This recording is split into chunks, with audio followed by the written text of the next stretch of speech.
할렐루야.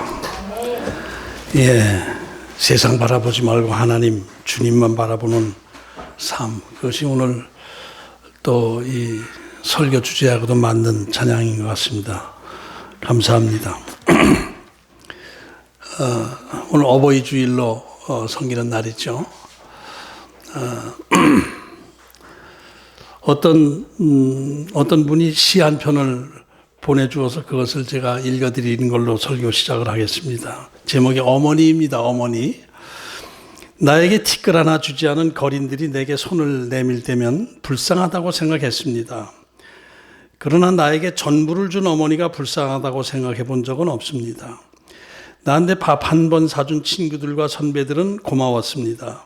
답례하고 싶어서 불러냅니다. 그러나 날 위해 밥을 짓고 밤늦게까지 기다리는 어머니께 감사하다고 생각해 본 적은 없습니다. 제대로 존재하지도 않는 드라마 속 배우들 가정사에 그들을 대신해 눈물을 흘렸습니다. 그러나 일상에 지치고 힘든 어머니를 위해 진심으로 눈물을 흘려본 적이 없습니다. 골방에 누워 아파하던 어머니 걱정은 제대로 한 번도 해본 적이 없습니다. 친구와 애인에게는 사소한 잘못 하나에도 미안하다고 사과하고 용서를 구했습니다. 그러나 어머니에게는 잘못은 셀 수도 없이 많아도 용서를 구하지 않았습니다. 죄송합니다. 이 세상 떠나신 후 이제야 알게 되어서 죄송합니다. 아직도 너무도 많은 것을 알지 못해 죄송합니다. 이런 시입니다. 돌아가신 어머니에 대한 그리움 또 송구스러움 이런 것을 잘 표현한 시라고 생각이 됩니다. 그래서 내가 이 세상 살아가면서 경쟁 세상 살아가면서 내 주위 사람들에게 느끼는 감정대로 불쌍하게 생각하고 고마워하고 또 슬퍼하고 또 도움을 준 사람에게 답례하고 하면서 살아왔지만 막상 나를 위해 모든 것을 다 희생한 어머니에 대해서는 거기에 합당한 답례나 감사의 표시를 하지 못했다라는 깨달음, 이게 우리 모두의 공통된 생각이라고 보여집니다. 부모에 대한 송구스러움 이런 것 다 갖고 있습니다. 그러나 이 시를 쓴 분은 결코 불효자는 아니었던 것 같아요. 효자였습니다.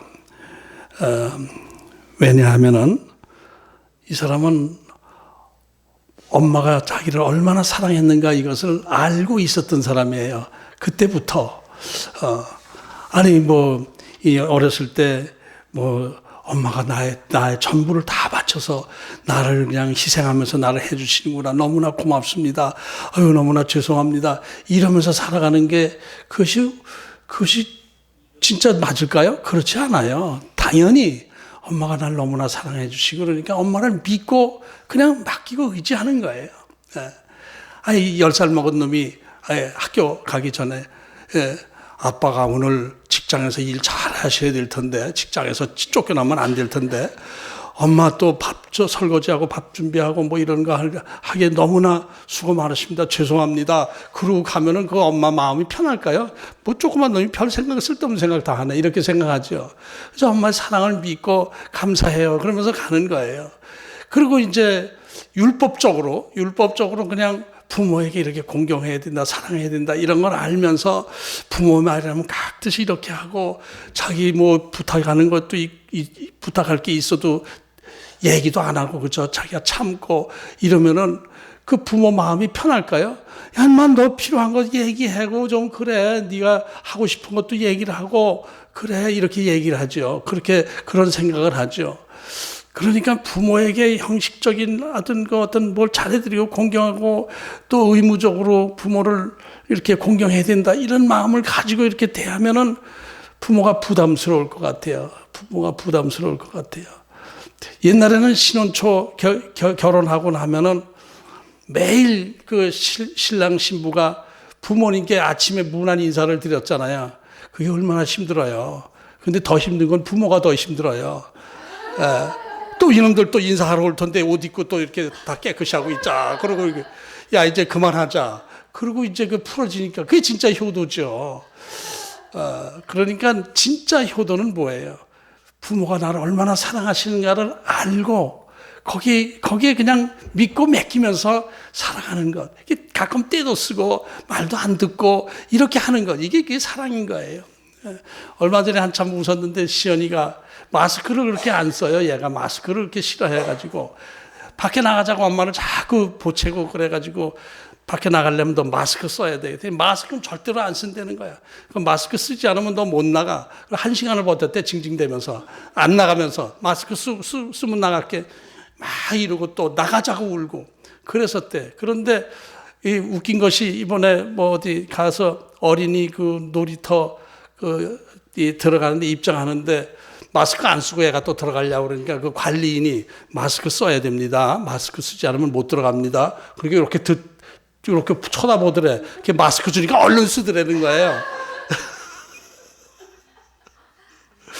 참 불효막심한 놈이네. 엄마 말은 안 듣고 딴 사람 말은 듣고. 그게 불효막심인가요? 엄마의 사랑을 알기 때문에 자기 고집을 부리는 거예요. 그 사랑을 심어주는 것, 그것이 자식에 대한 바른 것이고, 자식이 또 부모 말은 안 듣고 그러지만은, 그래가지고 이제 어디 가서 마스크 써야 될 때 안 쓴다고 그러면은 그 주위 사람들한테 부탁하는데, 아저씨, 얘 마스크 좀 쓰라고 그래주세요. 그럼 그 사람이 와서 마스크 써라. 그러면 얼른 쓴대요.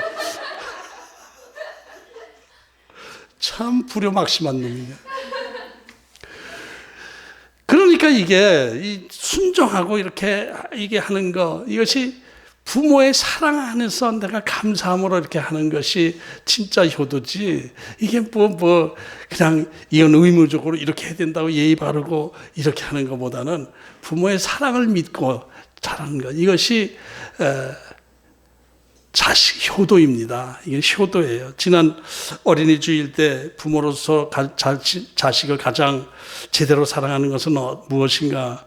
부모가 자식 앞에 약한 모습을 가능하면 보이지 않고 정정당당한 모습을 강한 자신감을 보여주면서 그 아이가 자존감을 아이에게 심어주는 것이 가장 잘 키우는 방법이다. 이렇게 얘기했습니다. 그것이 자식 사랑의 가장 효과적인 방법이다라는 거예요. 부모가 자식들한테 약한 모습을 보여주고 이렇게 하는 것, 이런 것은 자식에게 자신감을 이렇게 상실하게 해줘서 용기 없는 사람으로 자라게 되는 것이죠. 그래서 부모가 자식을 사랑할 때 늘 인격을 존중해주고 자신감을 심어주고 칭찬해주면서 키우다 보면은 부모의 사랑을 알게 되면은 부모가 나를 얼마나 사랑하는가 이것을 알게 되면은 자연히 말하지 않아도 얘는 효도하게 되는 거예요. 그러면 이제 그렇다면은 자식에게 부모에게 효도하는 가장 핵심적인 요소는 무엇일까? 물론 건강하고 바르게 살면서 바른 신앙 안에서 부모를 섬기는 것 중요합니다. 그러나 자식이 부모에게 가장 효도하는 것은 자신감 있게 당당하게 세상을 이기면서 살아가는 모습을 보여주는 게 부모로서는 가장 기쁩니다.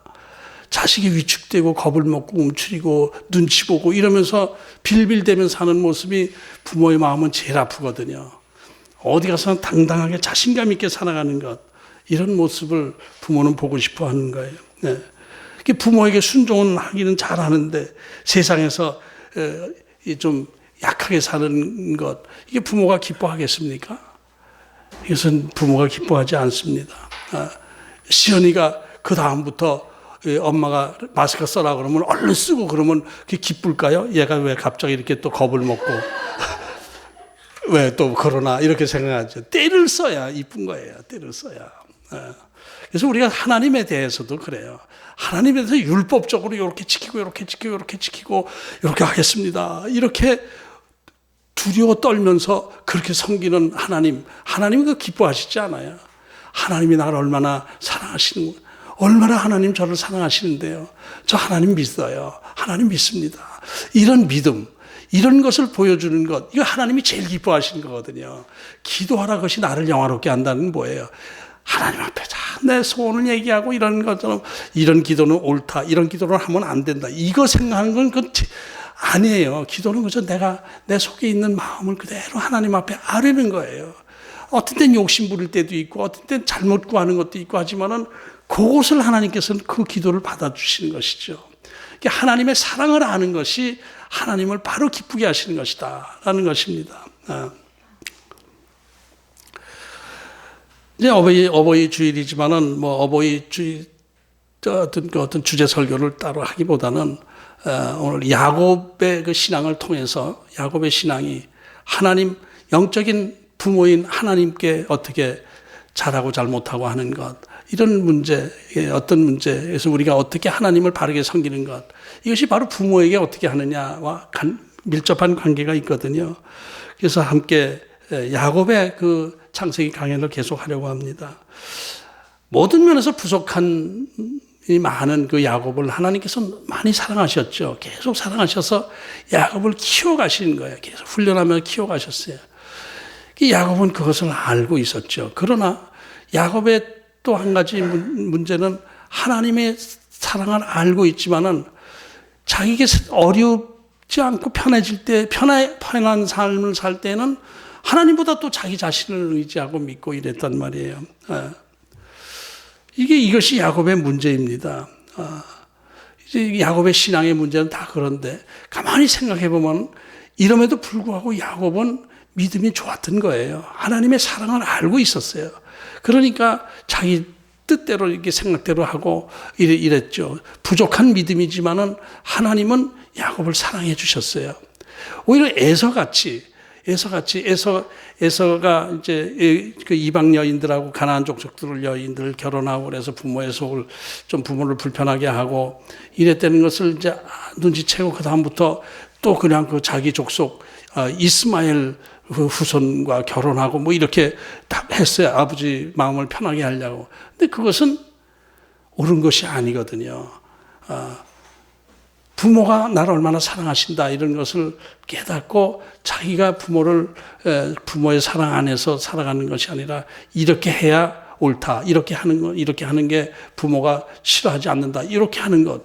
이거 진정한 효도가 아니었거든요. 야곱은 그러나 그 부모의 사랑을 알고 있었던 거예요. 하나님의 사랑을 알고 있었던 거예요. 이러면서 이제 하나님이 계속 어려울 때마다 야곱을 만나 주시고 이끌어 주시고 구원해 주시고 위로해 주시고 이렇게 할 때에 차츰차츰 하나님의 사랑을 알기 시작하면서 믿음이 성숙해지게 된 것이죠. 그래서 하나님께서 야곱에게 이스라엘이라는 이름을 부여해 주신 거예요. 이스라엘은 하나님과 겨루어 이겼다라는 의미로 성경에 말씀하고 있지만 그보다는 하나님의 통치 안에서 내 보호 안에서 살아라라는 그런 의미이거든요. 그것이 더 이제 더 정확한 의미라고 볼 수 있습니다. 그런데 그 하나님께서 야복강가에서 이스라엘이라는 이름을 주셨는데 그 뒤에 계속 야곱이라는 이름은 사라지고 이스라엘로 계속 썼나요? 사울이 변화되고 나서 바울이라는 이름으로 바꾸고 나서 사울로 했다가 바울로 했다 이렇게 했나요? 그냥 그땐 바울로 했어요. 아브람도 하나님께서 아브라함으로 해라. 그다음부터는 아브라함으로 계속 기록되어 있는데 야곱은 어떻게 됐어요? 이름 하나님께서 이스라엘로 바꾸어 주셨는데 그 뒤로 야곱이라는 이름은 없어지고 이스라엘이 이랬나요? 아니, 계속 야곱. 가끔 이스라엘이라는 말이 나오는데 대부분 다 그냥 야곱으로 쓰는 거예요. 왜 그랬을까요? 하나님께서 이름은 바꿔주셨는데 아직 야곱이 이스라엘이라는 이름에 합당한 삶을 살지 못했던 거예요. 하나님의 보호와 통치 안에 있는 것이 아니라 자기 생각, 자기 머리 이걸로 살아가기 때문에 그냥 야곱이라는 이름을 계속 썼던 것으로 보여집니다. 이제 가나안 땅에 들어와서 야곱이 제일 먼저 해야 될 일이 무엇이었습니까? 약속한 걸 지켜야죠. 하나님 앞에 약속한 걸 지켜야죠. 베델로 가서 하나님 앞에 제단 쌓고 예배 드렸어야 되는 것인데 모든 것이 편해지니까 이제 가장 걱정했던 라반과 화해가 이루어지고 또 가나안 땅에서 가장 걱정했던 형 에서와의 극적인 화해도 이루어지고 이게 하나님 은혜 안에서 다 풀어진 거예요. 이제 걱정거리가 없는 거예요. 이제 만세. 이렇게 되니까 다시 또 하나님보다 환경 바라보는 거예요. 오늘 찬양이 그거네. 환경 바라보지 말고 주만 바라보라고. 환경 또 바라보기 시작하는 거예요. 또 거기에 적응하려고 애를 쓰는 거예요. 이 야곱의 항상 그 야곱의 문제가 또 드러나기 시작하는 것이죠. 그래서 이제 살기 좋은 땅, 이 베델은 원래 그 내용을 보면은 황량한 들판이었죠. 베델이, 그죠? 황량한 들판이에요. 사람 살기 이렇게 좋은 지역은 아닌 거예요. 베델이. 그게 루스라고 그랬잖아요. 그게 이제 하나님 만나고 나서 베델이라는 이름으로 바꿨지만은 그 베델이라는 동네는 그렇게 풀 같은 것도 많지 않고 가축 먹이기도 별로 쉽지도 않고 그러는데요, 거기는. 근데 세겜은 안 그래요. 나중에 북이스라엘의 도읍지 수도로 정해질 정도로 사마리아 지역 일대가 그리심산이 아주 숲이 많은 산이었고 에발산은 좀 바위가 많은 산이었지만은 그 사이에 있는 거예요. 이 세겜이라는 것은 목덜미란 뜻이에요. 에벨산하고 그리심산 중간 요 사이에 이렇게 사이에 전무덤 같이 생긴 무덤인데 그 사이가 세겜이거든요. 목덜미 요게 병목.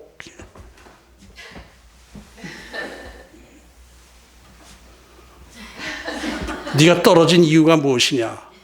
너는 어버이의 자격이 없다라고 해서 떨어진 것이냐?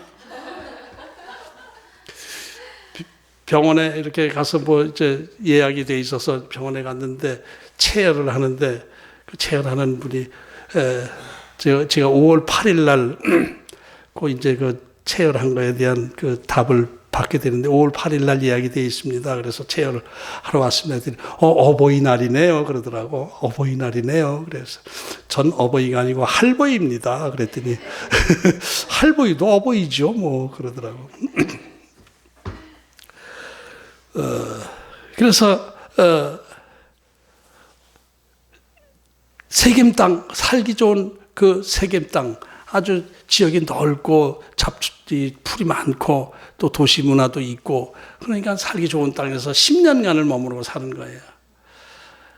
그러니까 주님을 바라본 것이 아니라 또 환경 바라보고 10년을 머물게 된 거예요. 그러다 사건이 터지게 된 것이죠. 디나가 강간당하고 하니까 그 형제들이 분노해가지고 세겜 족속을 다 싹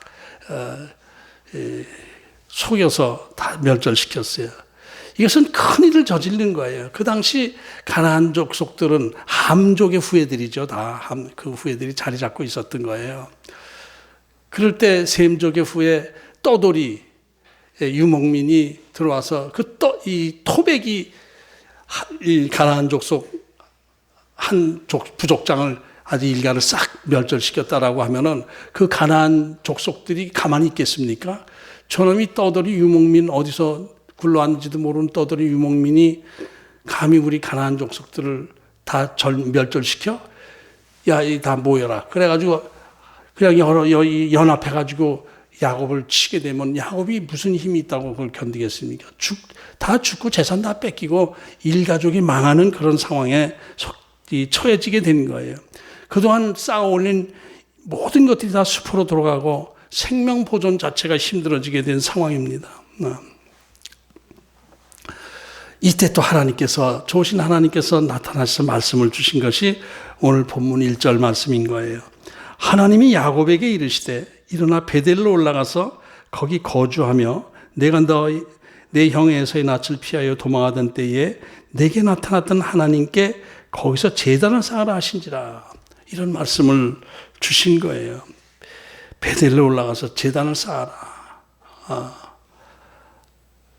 내가 너를 그때 사랑해서 베델에서 너 만나주었지 않았냐. 그 하나님의 사랑을 기억하고 거기서 하나님께 예배를 드려라. 이런 말씀이죠.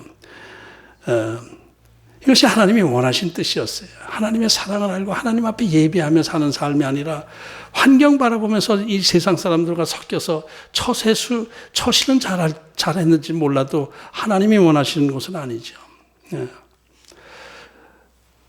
그때 이 야곱이 잘못을 회개하고 깨닫고 회개하게 되는 것이 2절 말씀입니다. 야곱이 이에 자기 집안 사람과 자기와 함께 한 모든 자에게 이르되 너희 중에 있는 이방 신상들을 버리고 자신을 정결하게 하고 너희의 의복을 바꿔 입으라. 완전히 회개한 모습이에요. 신상들을 버리고 네 안에 있는 우상을 버리고 정결하게 하고 몸과 마음을 정결하게 하고 의복을 받고 입어라. 이런 내용이거든요. 이 회개한 내용이라고 하나하나 설명을 해드리겠습니다만은 야곱의 그 회개한 모습이 보여지는 거예요.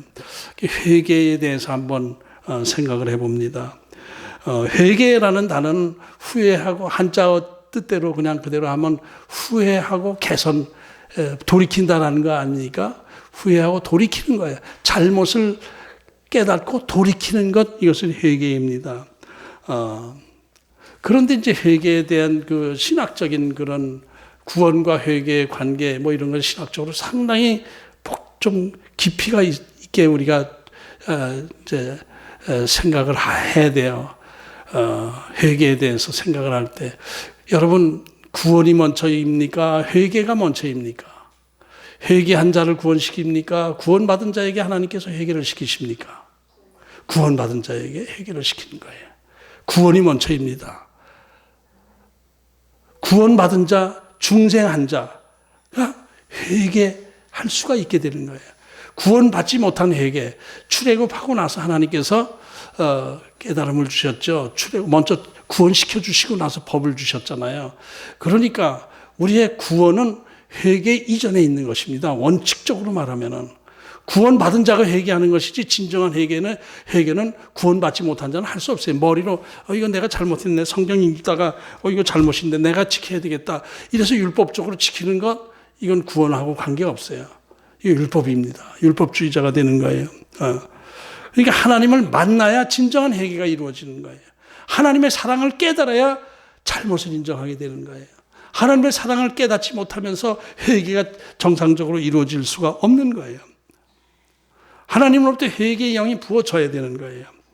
그래서 이 회개는 중생의 체험, 중생하고 나서 회개가 되는 것인데, 근데 이것이 이제 엄격히 논리적으로 얘기하면 중생이 먼저다. 구원이 먼저다. 회개보다. 구원받은 자가 회개를 하게 되는 것이다. 이렇게 얘기할 수 있지만은 이것을 좀 더 또 다시 또 깊이 있게 생각하면 이것은 동전의 양면과 같은 것이다. 회개 없는 구원이 있을 수가 없어요. 구원 없는 회개도 있을 수가 없어요. 같이 가는 거예요. 같이 가는 것입니다. 그러니까 구원과 회개는 같이 가는 거예요. 회개 없는 구원? 말도 안 돼요. 구원받지 않은 자가 회개? 말도 안 돼요. 그러니까 이것은 엄격히 말하면 구원이 우선이지만 하나님의 은혜가 먼저이지만 그 다음에 회개하면서 죄사함을 받게 되는 거예요. 그러니까 형식적인 순서에서 그런 것이지 결국은 한 덩어리로 회개와 구원은 같이 가지는 것입니다.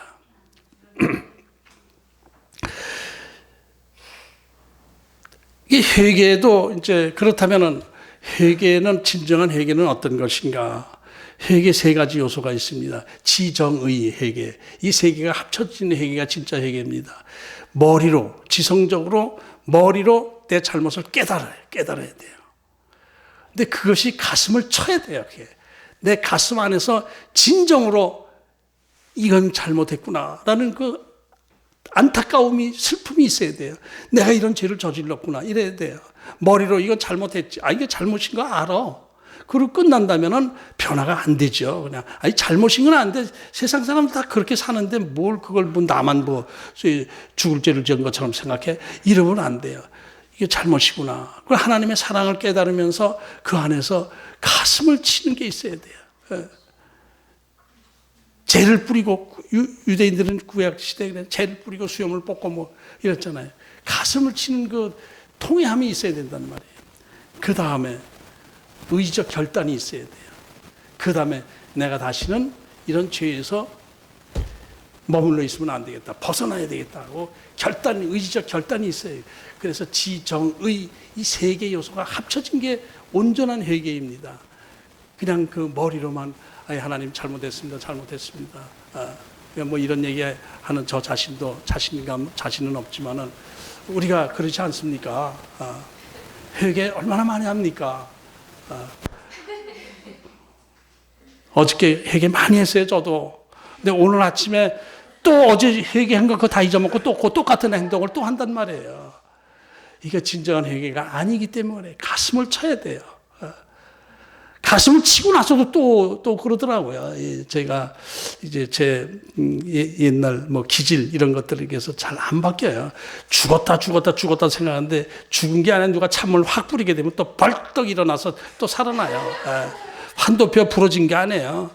어느새 나도 모르게 다 고쳤어요. 환도뼈 수술 받고 다 고쳐가지고 또 벌떡 일어나요. 또 그러면서 또 안 되겠구나 하고 환도뼈 또 부러뜨렸다가 또 자기가 고치고 부러뜨리고.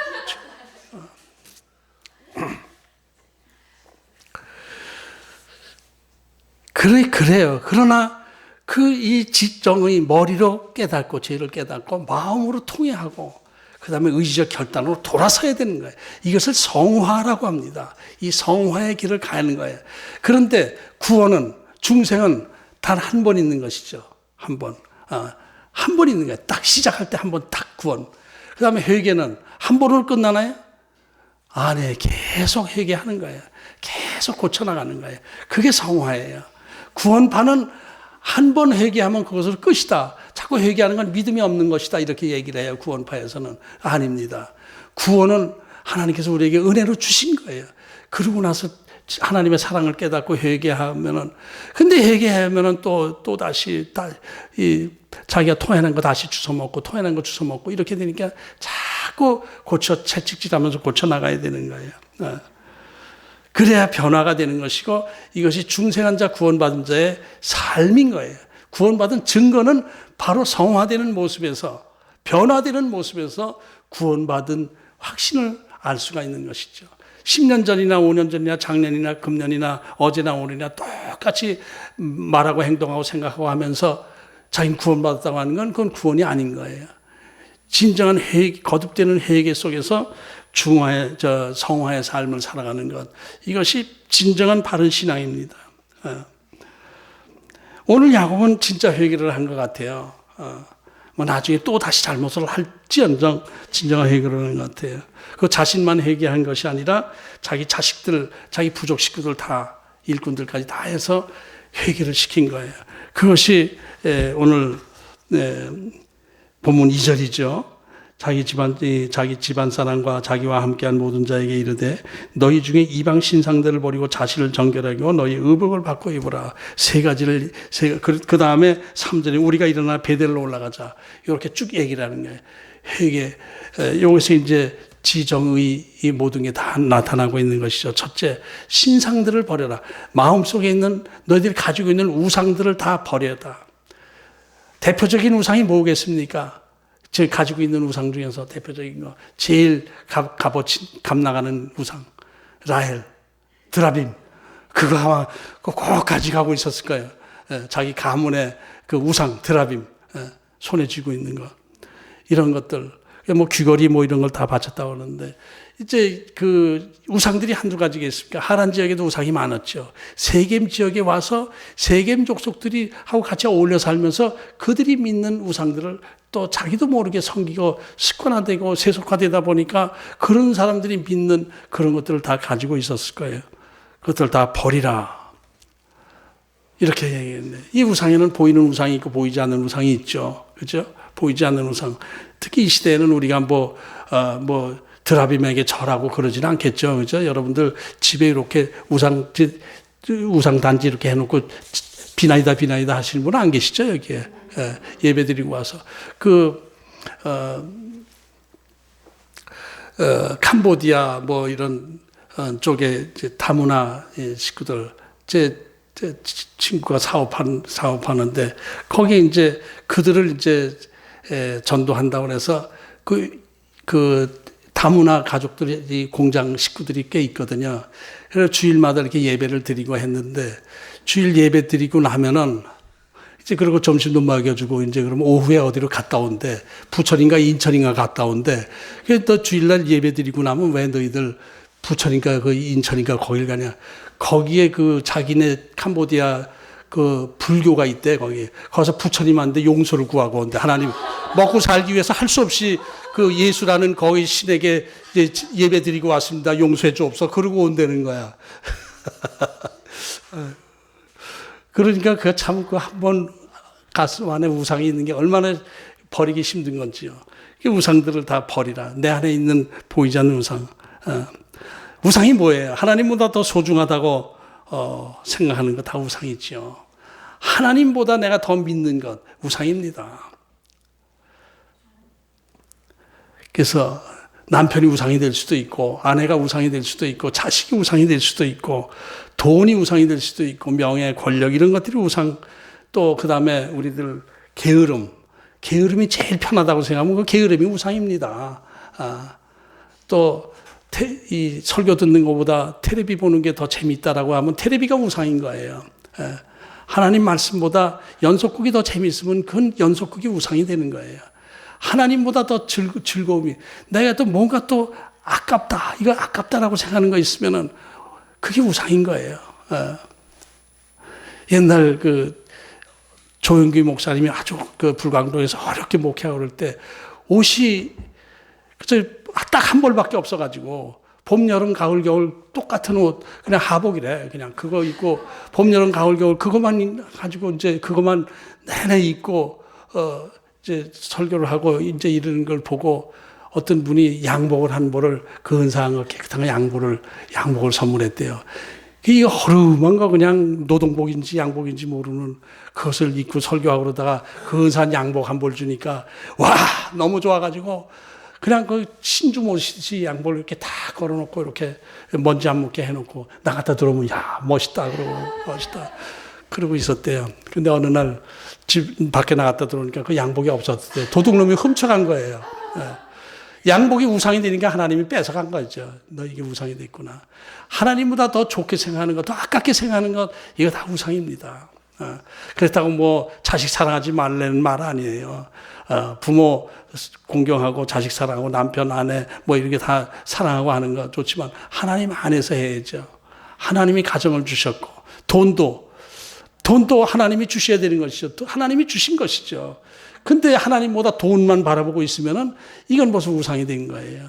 하나님 안에서의 물질, 하나님 안에서의 즐거움, 뭐 놀러 가고 하는 것도 하나님 안에서 하나님 기뻐하신 뜻 안에서 놀러 가고 좀 즐기고 또 가끔 게으름도 부리고 아유 좀 힘들어서 좀 쉬겠습니다. 이렇게 해야지. 그냥 이것이 하나님보다 더 위가 되면 다 우상이 되는 것이죠. 이런 것들 다 우리가 내려놔야 돼요. 우리가 다 내려놔야 되는 거예요. 그리고 하나님 위주, 하나님 중심으로 바라봐야 되는 것. 이것이 우상을 버리는 것이죠. 그 다음에 자신을 정결하게 하고. 그래서 회개하고 나면은 이제 몸과 마음을 깨끗이 해야 돼요. 생각 자체를 깨끗이 해야 돼요. 몸과 마음을 깨끗이 해야 돼요. 몸과 마음을 깨끗이 하는 것은 혼자 있을 때 자기 상태를 알 수가 있어요. 혼자 있을 때 무슨 생각을 하고 있느냐. 거기서 자기의 그 수준을 알 수 있어요. 혼자 있을 때 무슨 생각을 하고 있는가. 수요일 날인가, 제가 설교하면서 간증을 했지만은 제 마음속에 있는 그 생각들이 여기서 이렇게 뭐 전기를 여기다 꽂아가지고 이렇게 전기 꽂으면 내 생각들이 그대로 화면으로 나타난다 하게 되면은 여기에 계실 분 한 분도 안 계실 거예요. 저런 사람이었어? 에이고 가자 이렇게 될 거예요. 근데 그건 또 그렇게 생각하시는 분은 자기 일을 한번 해보세요. 자기 일을 또 이렇게 꽂아보면 어떤 게 그 화면이 나올까? 이런 것들이 다 깨끗하게 정결하게 거룩하게 하는 것, 이런 것들. 이 신앙이라는 것은 구원받은 자가 진심으로 회개하고 하나님을 신뢰하는 것이죠. 하나님을 신뢰하는 거예요. 근데 또 한 가지 따라 붙어야 되는 것이 신뢰하고 그 다음에 그 신뢰하는 마음이 행동으로 나타나줘야 되는 거예요. 순종해야 되고 따라가야 되는 거예요. 저 하나님 믿습니다 라고 하면서 행함이 따르지 않으면은 그것은 가짜 믿음인 것이죠. 그러니까 믿음이 좋다. 하나님을 신뢰하는 것만 좋은 게 아니라 하나님을 믿기 때문에 맡기고 내가 나아가는 거예요. 편안한 마음을 갖는 것. 이것이 또 그러고 행함을 따라가 순종하는 것. 진짜 신앙인 거예요. 그러니까 내 안에 우상들을 다 버리고 깨끗한 몸과 마음으로 하나님의 뜻에 순종하고 하나님과 동행하는 것. 이런 것을 지금 얘기를 하고 있는 것이죠. 야곱이 세 번째 의복을 바꿔 입어라. 이것은 무슨 뜻이겠습니까? 의복을 바꿔 입어라. 이것은 학자들은 여기서 원래 그 하란 지역의 의복 복장하고 세겜 지역의 복장하고 스타일이 좀 달랐을 것이다. 그래서 이게 세겜 지역에서 살아가는 사람들 세속적인 옷 다 벗어버리고 우리 옛날에 하란 지역에서 입던 옷, 우리 조상들이 입던 옷을 그대로 바꿔 입어라. 이것이 아닐까 이렇게 생각하기도 하는데 뭐 그 큰 의미가 없겠습니다. 옷을 바꿔 입으라는 것은 영적인 의미를 볼 때 모든 것을 바꿔라. 삶의 자세를 바꿔라. 의복이 사실 그 사람의 신분, 그 사람의 정체성, 삶의 모습 이런 것이 다 보여지는 거 아닙니까? 옷 입은 상태를 보면 그 사람의 그 상태를 알 수가 있죠. 그 양복이 있고 노동복이 있고 또 야한 옷이 있고 또 좀 점잖은 옷이 있고 이런 다 다르지 않습니까? 옷 스타일이. 그러니까 그 옷을 그 옷에 따라서 하나님의 자녀다운 옷을 우리가 입어야 된다. 하나님의 자녀다운 삶의 모습을 보여주어야 된다. 믿지 않는 사람들과 좀 구별된 옷을 입어야 된다. 이런 것을 얘기해 준 것 같아요. 저 어렸을 때, 제가 어렸을 때에 초등학교 때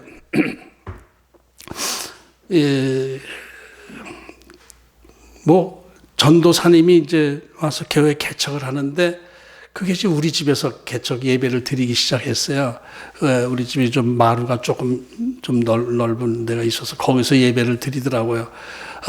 그래서 수시로 예배를 드리고 그러다가 이제 땅을 하나 어떻게 해서 빌려서 이 판잣집으로 짓고 예배를 드리기 시작하고 이렇게 됐었는데 그때 이제 어른들 예배 드리고 나서 얘기하는 데서 지금까지도 기억이 나는 아주 그런 내용이 있어요. 근데 그때 엄마하고 우리 엄마하고 또 이렇게 집사님, 권사님들 이렇게 예배 드리고 나서 얘기하는 대화 중에서 아무개 집사는 왜 그렇게 가슴이 푹 빠진 옷을 입고 그러고 예배를 드리는지 모르겠다고. 요거 좀 이렇게 해야지. 이게 뭐냐고. 여기 골짜기가 다 보이고 막 이렇게 막 그런 흉을 보는 거예요. 그러니까 또 아무개 권사님 파마했잖아요. 파마한 걸 흉이 보는 거예요. 그때는 그 파마한 게 좀 야하게 느껴졌는데, 근데 젊은이들은 파마를 하고 그랬었는데, 연세 잡순 분들은 다 쪽집거든요. 근데 쪽집던 할머니급 권사님이 자르고 이게 파마를 하니까 그게 또 흉이 됐던 거예요. 그걸 흉을 보고, 뭐 가슴 파인 옷 입고 파마하고 이런 것을 흉 보는 얘기들이 이렇게 했는데, 그게 굉장히 충격적이었나 봐, 내 어린 생각에. 지금까지 생각나, 그게 이렇게 잘못인가? 왜 저런 얘기를 하나? 옷을 바꿔 입어야 돼요. 예수 믿는 사람들은 이 목이 이렇게 해서 목이 여기 챙겨야 돼요. 여름에도 긴팔 입어야 되게 짧은 거 입으면 안 돼요. 옷을 바꿔 입어야 된단 말이에요. 삶의 자세가 경건해야 돼요. 경건해진 모습, 이렇게 돼야 돼요. 구별돼야 되는 거예요. 세속문화에 너무 젖어 있으면 안 되는 거예요. 세속문화에 너무 젖어 있으면. 거듭나고 회개한 신앙은 뭔가 달라져야 되지 않겠습니까? 변화. 언행심사, 말하고 행동하고 또 생각하고 하는 모든 것들이 다 바뀌어져야 되는 거예요. 옷을 바꿔 입어야 된다. 이것을 얘기해요. 그 다음에 일어나 베델로 올라가자. 이제 하나님 집으로 가자. 하나님 계신 곳으로 가자. 그렇게 해놓고. 이게 진정한 회개죠. 지금 바울이 의지적 결단까지 하는 거야. 이제 움직이자. 이제 그 우상들 다 없애버리고 마음을 정결하게 하고 이제 베델로 올라가자. 옷도 바꿔 입고. 베델은 하나님의 집이죠. 나중에 야곱이 엘베델이라고 했어요. 엘베델. 하나님의 집의 하나님. 하나님의 집으로 갔지만은 거기서 하나님 못 만나는 수도 있잖아요. 여러분들이 예배 드리고 있지만 이 자리에서 하나님을 못 만날 수 있잖아요. 하나님의 집이라고 하는 데서 와서 하나님을 못 만나는 경우가 많이 있잖아요. 엘베델의 신앙이 돼야 돼요. 하나님의 집에서 하나님을 만나야 돼요. 야곱이 진정으로 회개하고 하나님 베델로 올라가게 되니까 하나님께서 야곱을 지켜주셨죠. 보호해 주셨어요. 그들의 마음과 생각을 겁을 먹게 하는 거. 이야, 저들이 믿는 신은 무서운 신이로구나. 대단한 힘이 없으면서도 세겜 족속을 멸절시켰네. 아유, 조용히 있자. 이렇게 하나님께서 만들어 주신 거예요. 우리 인간 중심의 신앙, 인본주의 신앙이라고 그러죠. 이것은 잘못된 신앙이에요. 기복신앙이요. 나를 위한 신앙이야. 나를 위하여 뭔가 믿고 의지하는 것은 우상입니다. 하나님을 위하여 내가 하나님의 사랑을 알고 하나님의 뜻을 따라 순종하겠다는 것이 바른 신앙이죠. 내 중심 신앙에서 벗어나야 돼요. 하나님 중심 신앙에서 신앙생활을 해야 돼요. 야곱은 자기 자신의 모든 것을 다 책임져 주시는 하나님을 믿기는 하지만은 그 하나님이 자기를 얼마나 사랑하신다는 것에 대해서는 늘 그 깊은 이 마음의 신앙이 없었어요. 그래서 조금 편해지면 벌써 그냥 자기 뜻대로 살고 이렇게 했었는데 이번에 깨닫고 나서 하나님, 엘베델의 하나님을 믿게 된 것이죠. 처음 제가 서두에 어떤 시인이 쓴 어머니의 시, 자기의 모든 것을 책임져 주시고 모든 것을 희생하며 자기를 지켜주신 어머니에 대한 뭐 불쌍함, 미안함, 죄송함 이런 것보다는 인간 세상에서 그런 것만 생각하고 있었는데 알고 보니까 우리 어머니가 나를 그렇게 사랑하셨구나. 이런 것을 깨달은 시이죠. 이런 고백이 신앙 안에 있어야 돼요. 내가 하나님을 믿는다고 하면서 정결하지 못하고 내 안에 많은 우상들, 하나님보다 다른 것들을 갖고 섬기고 있었고 또 베델로 가지 않고 세계면서 살고 있었고 이랬었던 것을 이제 하나님의 사랑을 깨닫고 베델로 가서 하나님 앞에 가서 엘베델의 신앙 고백을 해야 돼요. 하나님의 집에 진짜 하나님이 계십니다라는 고백.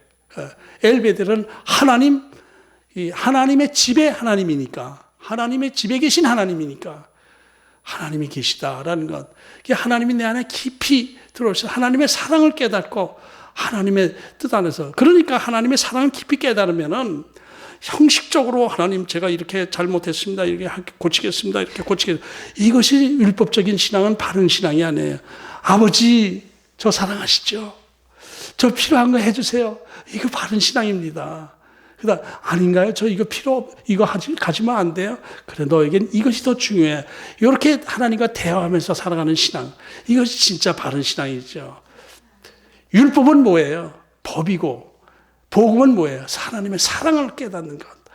그래서 그 하나님의 사랑을 깨닫고 하나님과 깊이 고통하면서 엘베델의 신앙을 갖는 저와 여러분 되시기를 주의 이름으로 축복합니다.